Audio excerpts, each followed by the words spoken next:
রকমারি বাহারেতে স্বাগত জানাই সকলকে। আশা করি সবাই ভালো আছো। তো আজ উল্টো রথযাত্রা উপলক্ষে আমি তোমাদের জন্য একটা নোনতা রেসিপি নিয়ে এসেছি। প্রথমেই দেখো কি বানাচ্ছি সেটা দেখিয়েই দিয়েছি। এবার দেখো আমি কয়েকটা আলু সেদ্ধ করে নিয়েছি, সেগুলোকে ছাড়িয়ে নিচ্ছি। আর এদিকে কড়াই গরম হয়ে গেছে, তার মধ্যে মশলা দিয়ে দিচ্ছি। ধনে, জিরে, কয়েকটা মৌরি, বিট লবণ এবং শুকনো লঙ্কা। শুকনো কড়াইয়ে ভালো করে এগুলোকে সব নাড়াচাড়া করে নিয়েছি। মশলাটা দেখো ভাজা হয়ে গেছে, এবার এটাকে আমরা একটু গুঁড়ো করে নেব। তো মিক্সারে দিয়ে আমরা এটাকে গুঁড়ো করে নিচ্ছি। আমি রথযাত্রার দিন তোমাদেরকে চাউমিন দিয়ে আমের পায়েসের মিষ্টি একটা রেসিপি দেখিয়েছিলাম, তাই ভাবলাম আজকে উল্টো রথের দিন একটা নোনতা কিছু করা যাক। তো চলো প্রথমে এবার দেখো ময়দার মধ্যে লবণ, চিনি এবং সাদা তেল পরিমাণ মতন দিয়ে নিচ্ছি, কারণ ময়দাটাতে আমরা ময়ান দেব।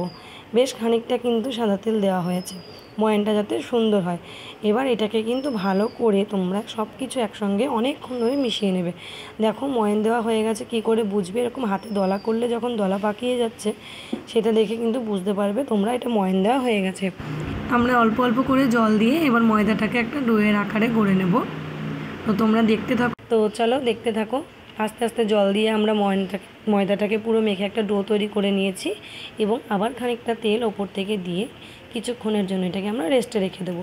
ততক্ষণ চলো আমরা সিঙ্গাড়ার ভেতরে যে পুরটা দেবো সেই পুরটা তৈরি করতে থাকি, ততক্ষণ ময়দাটাও একটু রেস্টে থাক। এবার দেখো কড়াইতে আমরা তেল গরম করতে দিয়েছি, এর মধ্যে দিয়ে নিলাম 2টো তেজপাতা, 2টো শুকনো লঙ্কা। আর হ্যাঁ, উল্টো রথ উপলক্ষে হাত দেখে তোমরা বুঝতেই পারছো এই সিঙ্গাড়াটা আজকে আমাদের বাড়িতে কে বানাচ্ছেন, আমার কর্তামশাই। আমার চ্যানেলে যদি নতুন বন্ধু হয়ে থাকো অবশ্যই কিন্তু আমার চ্যানেলটাকে সাবস্ক্রাইব করে আমার পাশে থেকো। এবার দিয়ে নিলাম কয়েকটা মৌরি, আর দিয়ে নিচ্ছি কাঁচা লঙ্কা কুচি, আদা কুচি। ঝালটা তোমরা তোমাদের পছন্দ মতনই দেবে। তারপরে সব কিছুকে আমরা তেলের মধ্যে দিয়ে বেশ ভালো করে নাড়িয়ে চাড়িয়ে নিতে হবে খানিকক্ষণ। তো দেখতে থাকো বন্ধুরা, পুরো ভিডিওটা স্কিপ না করে।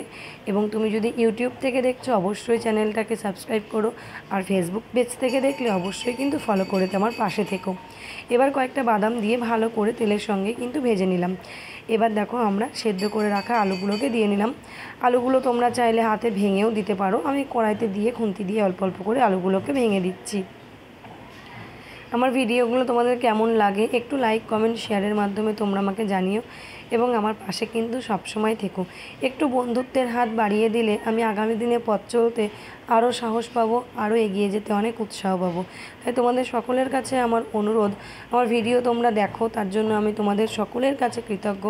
দেখার পাশাপাশি যদি আমার পেজটিকে ফলো করো বা ইউটিউব চ্যানেলটাকে সাবস্ক্রাইব করো, তাহলে আমি আরও বেশি খুশি হই। এবার দেখো আমি এর মধ্যে দিয়ে নিয়েছি কথা বলতে বলতে লবণ, হলুদ, লঙ্কার গুঁড়ো এবং স্বাদ মতন চিনি দিয়ে আবার সব কিছুকে ভালো করে একসঙ্গে মিশিয়ে নিতে হবে। আর অল্প পরিমাণে দিয়ে নিলাম বিট লবণ। সব কিছুকে ভালো করে দিয়ে একসঙ্গে ভালো করে মিশিয়ে নিচ্ছি।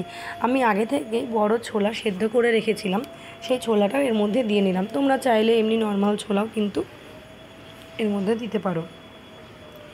সব কিছুকে ভালো করে দেখো দিয়ে মিশিয়ে নিচ্ছি আমরা একসঙ্গে।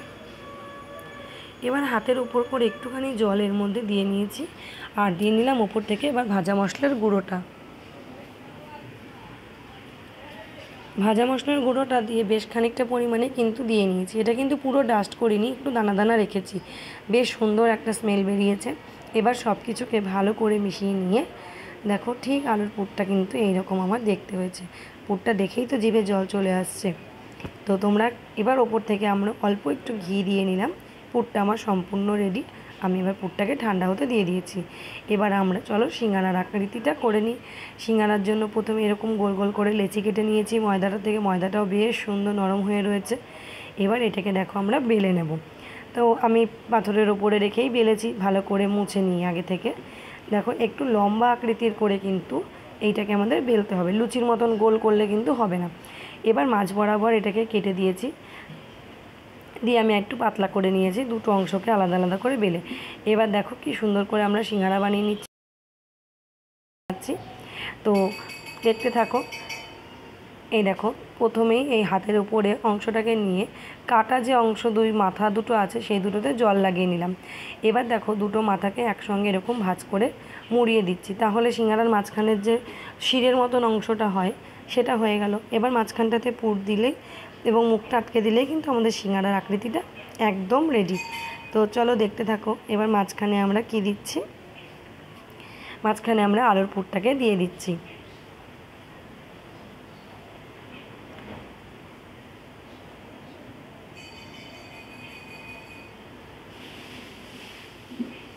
আমার দর্শক বন্ধুদের উদ্দেশ্যে আমি বলছি, তোমরা আমার ভিডিও দেখো, তার জন্য আমি সত্যি সত্যি অনেক অনেক তোমাদের কাছে কৃতজ্ঞ এবং আমি অনেক খুশি।